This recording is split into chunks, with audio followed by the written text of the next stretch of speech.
Hello guys! For today's video, magluluto po ako ng pichay with sardines.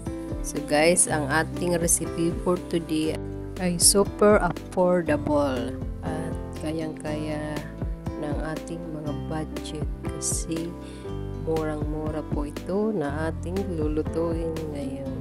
So mga nanay dyan, kung wala pang ulam, pwede nito pong lutuin. So guys, mag-intro po muna tayo bago magsimula.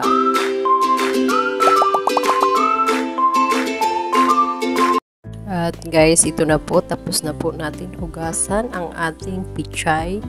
At ito po ay nabili ko lang ng 20 pesos sa market. So guys, ready na to hiwain. At ngayon, maghihiwa po tayo ng tomato or kamatis. Maglalagay po ako dito ng 3 piraso ng kamatis. Hiwain natin at saka yung sibuyas at saka yung bawang. So bago po ang ating gulay, inuna ko na po ang ating mga ingredients. Ito na po, tapos na po tayo maghiwa ng ating sibuyas, bawang at saka yung kamatis. So guys, tipid-tipid na to sa budget. Kaya pagkasyahin kung ano ang nandyan sa ating mga kusina. So, isunod na po natin ang ating paghihiwa ng pichay.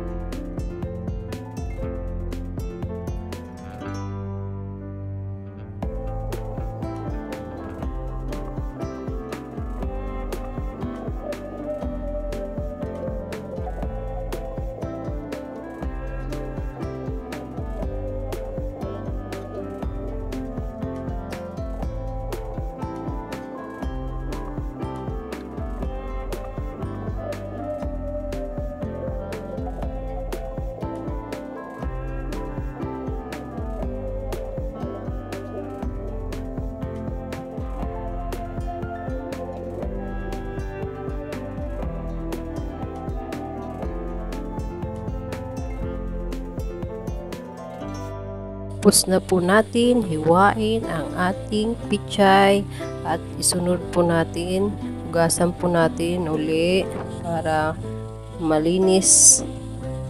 Masisigurado natin na malinis ang ating gulay. So i-prepare na po natin ang ating paglulutuan ng ating pichay with sardines.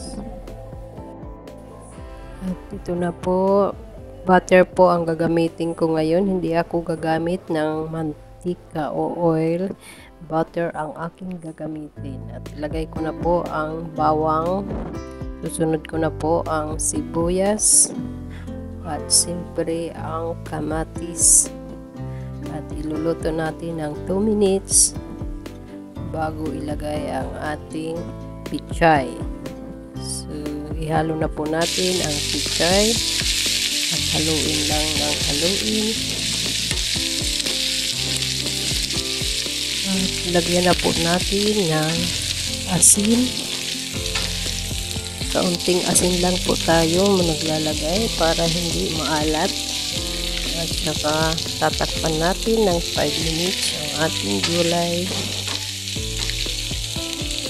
At maglalagay po tayo ng ating secret ingredients na pampalasa dyan. So hindi na po ito secret kasi sasabihin ko na po ang ating pampalasa. Ito na po, sardinas ang ating secret ingredients. Kaya guys, hindi na po secret yan ha, alam nyo na. So nakakatakam na ito, masarap po siya na ulam, simpleng ulam pero masarap. Guys, maglalagay po ako ng 1 teaspoon ng soy sauce para pampatanggal ng lansa ng ating sardinas. So guys, antayin na lang natin, lutuin pa natin ng another 2 minutes. Guys, kung di pa po kayo nakasubscribe, please don't forget to subscribe my channel. Guys, lalagyan ko pa po siya ng oyster sauce. Gusto ko po kasing lalagyan ang aking gulay ng oyster sauce. At ito guys, optional naman. Kung ayaw nyo lagyan, okay lang yan. Basta yung soy sauce, lagyan lang. So guys, tapos na po tayo.